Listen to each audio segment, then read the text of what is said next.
Hey guys, welcome back to my channel. So this is actually the second time I'm going to be filming this video. I filmed it once and it just turned out like awful. Like just the background I was in, it was not as pretty as I thought it was. And like I hadn't really done my hair that day and I was just like, oh, I didn't want to put out anything that I'm not proud of. So yeah, so I'm refilming this, and this is a video all about the story of how we found out my son has tracheomalacia and what that is. So if you want to find out what's been going on, then just keep watching.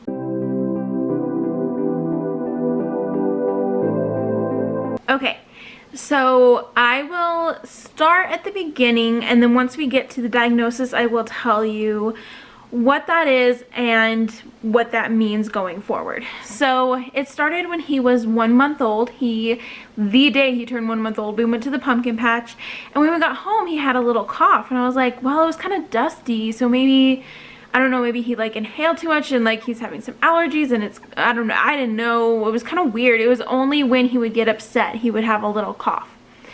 And I think it was the next day he was still coughing the same kind of way, just when he was upset.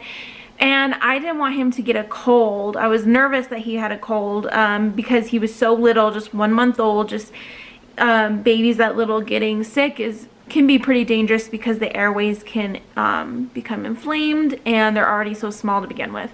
So right away I took him to urgent care, which might seem super dramatic, but you know, he was my little baby and yeah.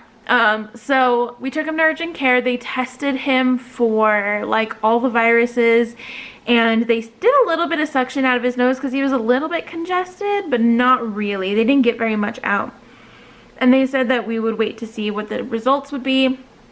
And they came back a day or two later, and he was negative for everything. So I was like, that's so weird, because he still had the cough. And it just kind of went on like that. I think we went to his primary care doctor once, and he was like, maybe it's just something viral again, and I was like, okay.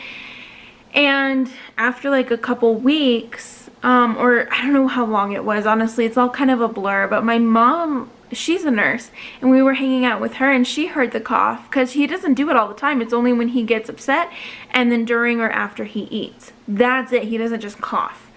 And she heard him cough, and he seemed kind of miserable, and like when he cried he would cough, and she was like, yeah, that doesn't sound right. And so she listened to his lungs sounded good, and she was like, I don't know. And I was like, at this point I was just getting really worried, because I didn't want, me and my husband both have asthma in both sides of our families. So we were worried about that, and I know that you usually can't tell until they're older. They're not symptomatic until they're older, but I just started to worry that something was wrong with his lungs. And when he was born, he had a pneumothorax, which is an air pocket outside of his lungs, and he needed to be on a CPAP machine, and so like I was already worried about his lungs. And so my mom talked to a doctor that she worked with, and the doctor she worked with goes, well, that kind of sounds like it could be tracheomalacia, but I mean, that's something that needs to be diagnosed. So when my mom told me that, of course I jumped onto Google, because you know, that's just what I do. And I didn't find anything like too alarming. I just wanted to know what tracheomalacia was, what the symptoms were, to see if that did match. And it did. It said on there that happens. I guess I'll go ahead and read it to you now, and then we can kind of talk about what it's like all in medical terms, so it's like what? So I'll talk to you about what it really, in regular people terms, what that means once we get to the diagnosis here. I'm going to butcher some of these words. Sorry, Mom. So tracheomalacia is a process characterized by the flaccidity of the supporting tracheal cartilage, widening of posterior membranous wall, and reduced anterior-posterior airway caliber. These factors cause tracheal collapse, especially during times of increased airflow, such as coughing, crying, or feeding. So like that's exactly like when he would get the symptoms, and the cough is when he's crying or feeding. And so I was like, as I just researched it more, it just fit so perfectly. And I read that it's often misdiagnosed as like reflux or stuff like that, because you really need some tests to like go deeper into it and find out what that actually is. So I went to my doctor again, well, not mine, his primary care doctor, and I told him what we might be suspecting. And it's not like I was just Googling everything and came up with this on my own. Like an actual professional mentioned this, and I said, you know, is that something that you think it could be? And he goes, oh, no, it doesn't sound like that kind of a cough. Like, I've heard a tracheomalacia cough, and that doesn't sound like it. And I was like, okay, so then what is it? And he was like, well, you know, it could just be like a longer lasting viral thing, or maybe aftermath of a viral thing, or maybe he is having reflux and it is irritating his throat, and that's why he's having the coughing. So we tried over a period of like 6 weeks. We went back like every 2 weeks. Whenever we would try a medicine for 2 weeks, if it didn't work, we would go back. We tried a steroid inhaler, we tried albuterol, we tried a reflux, something for, not reflux medicine, but it was something to ease the discomfort of the esophagus because of reflux. But he never got put on reflux medicine. So at this point, nothing is working. He still has this cough, and I'm getting really irritated because the whole time I'm saying to everybody, I'm pretty sure this is what he has. I'm pretty sure this is what he has. I'm pretty sure this is what he has. And at some point in the middle of all of those medications, he got sick. We all got a cold. And then he was being so little, he ended up getting bronchiolitis from that cold that we all got. Sorry, flower. And so we went into the emergency room at one point because his breathing sounded awful. It was just, every time he would breathe, you could hear the gunk in there, and it sounded so bad, and he was breathing kind of fast, and he just sounded awful. So we went to the emergency room, and we got him checked on. He ended up being okay. They sent him home, but the nurse there did hear a different cough than his bronchiolitis cough whenever he would get upset, and she was like, has he always had that cough? And I was like, well, basically, you know, since he was a month old. I was like, and it's a different cough. It's not, you could tell the difference. And she was like, that's weird. And she kind of talked to another nurse, like, have you heard that cough? And she's like, oh, I haven't heard it. And I was like, look, this is what we've been dealing with the past few weeks, and I've been wanting to get referred to an ENT. And she's like, okay. And so she talked to the doctor, and the ER doctor's like, okay, well, we'll refer you to ENT for that other cough. As for now, we'll figure out this bronchiolitis thing, and then that'll heal, and everything like that. So we came home, and he healed from the bronchiolitis within a few days. And they told me at the hospital, if the ENT doesn't call you, you call them and, say that there was a referral. So after like a week, I called them and I was like, hey, I was supposed to have a referral here. They looked in the chart and they're like, nope, there's a note here that says you should be referred, but there's not an actual referral. I was like, okay. So for insurance reasons, they need a referral from a doctor. So go ahead and call the PCP and get a referral from the doctor. So I called the doctor to get a referral to ENT, and I said, this is what I want. This is why the cough is still there. And they called back and were like, so the doctor referred you to pulmonology. And I was like, ugh. Like, I was so irritated. I was like, I don't think it's his lungs. Like, I was so irritated. And I was like, but you know what? Just in case, because lungs are super important too, we need to make sure that's all good there. We will go to the pulmonologist and get that figured out. So we went to the pulmonologist. She heard our story. She listened to him and said his lungs sound good. And she didn't really hear his cough because, like I said, it only happens, on those certain times. But she goes, so, and I think he might have coughed once or twice, but nothing like he usually does. She goes, so it sounds like he has tracheomalacia. And I went, thank you. Oh, thank you for someone being on the same page as me, listening to me and my concerns. And she was like, you don't need to go to ENT. We can do the tests here, and here's the plan in order to diagnose this. We're going to get an esophagram, a swallow study, and then a bronchoscopy. And so the esophagram was he would be eating and they would take like an x-ray. And for that, they were looking for a type of tracheomalacia that's also like a heart defect. It's where the vessels of the heart is actually kind of like pushing down on the trachea. And so, okay, my card ran out of space. Where was I? So the tests, so yeah, that was the esophagram. That turned out being okay. No heart defect. And then the swallow study, they were making sure he wasn't like aspirating as he was swallowing and seeing how his breathing was. Oh now my battery's gonna die. Ah! This is irritating. Okay, I'm gonna go until it dies. And then the bronchoscopy is where we have to go into the hospital. He has to be admitted. They're going to sedate him and then put a camera down his nose into his airways, all the way down into his lungs. And so they're checking for the collapse in the trachea, see how his airways are, anything like that. That was the scary one. So we did all of those tests. I have a little bit of vlog footage from the bronchoscopy. The second the bronchoscopy was done, that was the last test we did.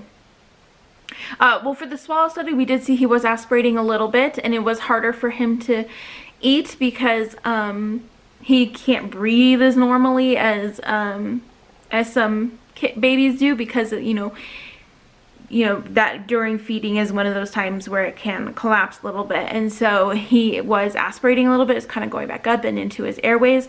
So that was the swallow study. And then the bronchoscopy, it took like 5 minutes and I was a wreck the whole time.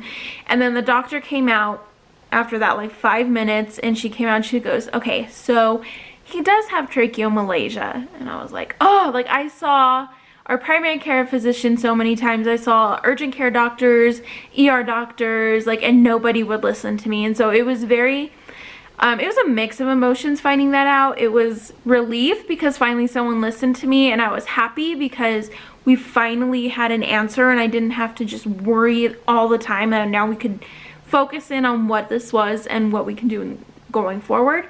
Then I was also sad because it is something that he's going to have to deal with for quite a while. Some kids, they say, grow out of it by the time they're around 2 because their airways get bigger and stronger.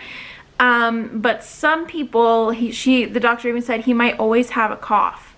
And it might affect him a little bit when he's older. And then he is also more susceptible to things like bronchitis and pneumonia and things like that. And then I also read as you get older and then your airway starts to get weaker again, you can have problems again.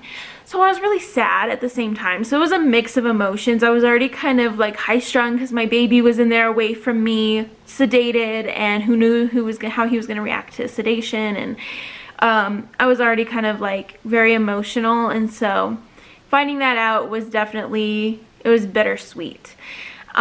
So she was like, what we're going to do is I took a sample from his airways, to see if he does have any kind of infection right now.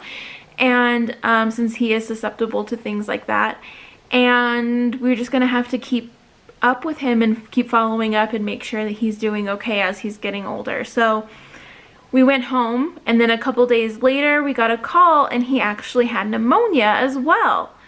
And I was like, oh, this poor baby, like, no wonder why he hasn't been sleeping. He's been miserable. And I just felt so guilty. And my little, what was he at this point? I want to say he was 4 or 5 months old. I think 5 months old when we got the diagnosis. And he had pneumonia at 5 months old. And I was just like, I felt really, really bad. And, so there was that. At least we had the diagnosis. So I will tell you now what tracheomalacia really is in like normal people terms. So his airway is weaker and it collapses at high points of airflow, like feeding, coughing, crying, crying. So I don't think his closes all the way, because there are some cases of tracheomalacia where babies will have like blue spells because they act like they can't breathe. His are not that bad. His are just, it's just the cough, and he's never acted like he can't breathe. Sometimes he makes high-pitched noises. He'll go ah! Like that, especially when he laughs. He makes a squeaky noise, and Drew hates this, but I call him my little squeaky toy because it's so cute. He just and it's just like, it's higher pitch than that. It's so cute. And it sucks because it's because of the tracheomalacia, but hey, look at the bright side of things. And I love his little squeaky laugh. It's so him. And he will sometimes just kind of have scary breathing stuff. He never stops breathing. So I don't think his closes all the way. I think it maybe gets like, I don't know, because I'm pretty sure sometimes it goes like this, but I'm sure it just narrows, because she did say when she saw it, it was narrowing. And which is scary, that's your airway. Like, that's terrifying. And so that's what that is. Like I said, they can grow out of it.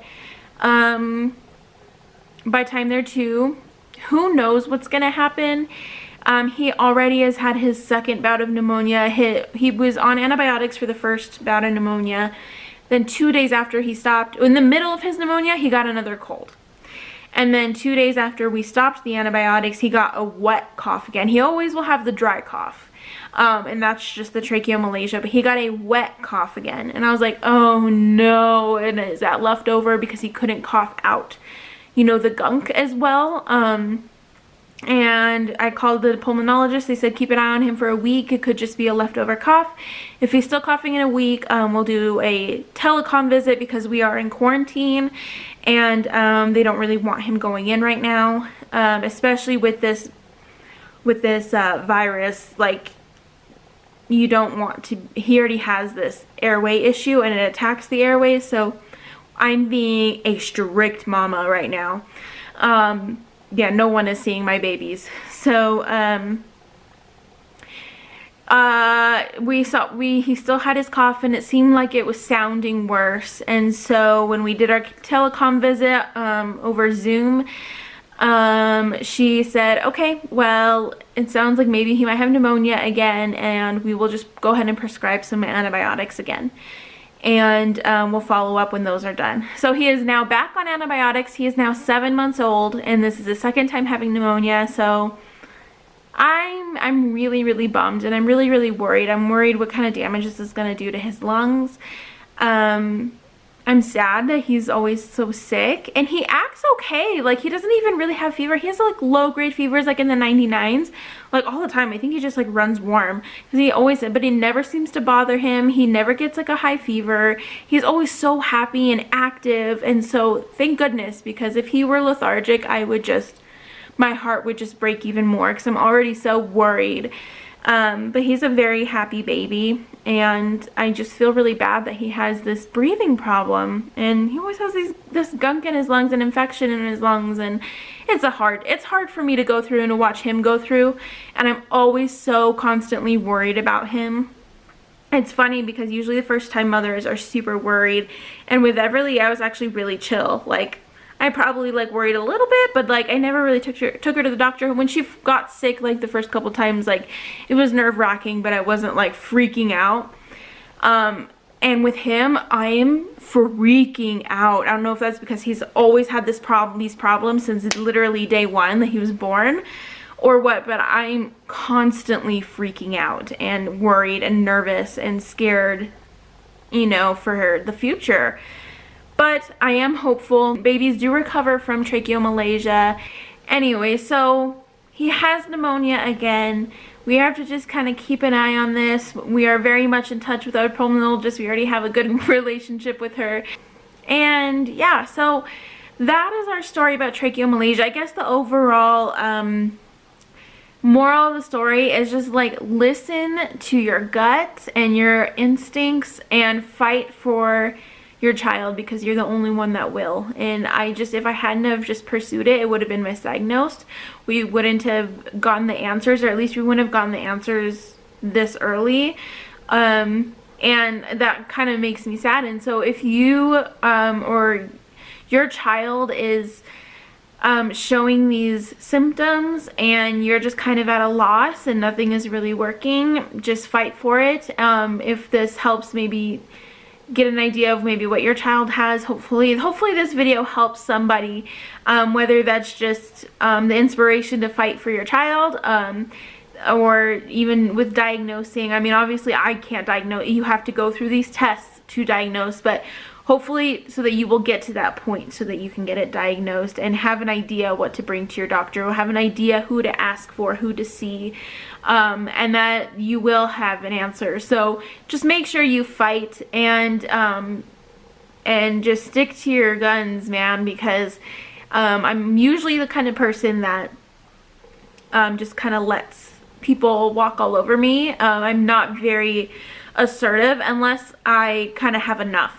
And when it and also when it comes to my kids, like you don't want to go there. So I definitely am glad that I fought for this diagnosis. I'm so relieved to know what is wrong, and yeah, we're gonna just move forward from here. And if you guys want, I can do an update video whenever there is something to update. If it gets worse or better, I will probably be doing those, but this is just the story of how we found out what tracheomalacia is.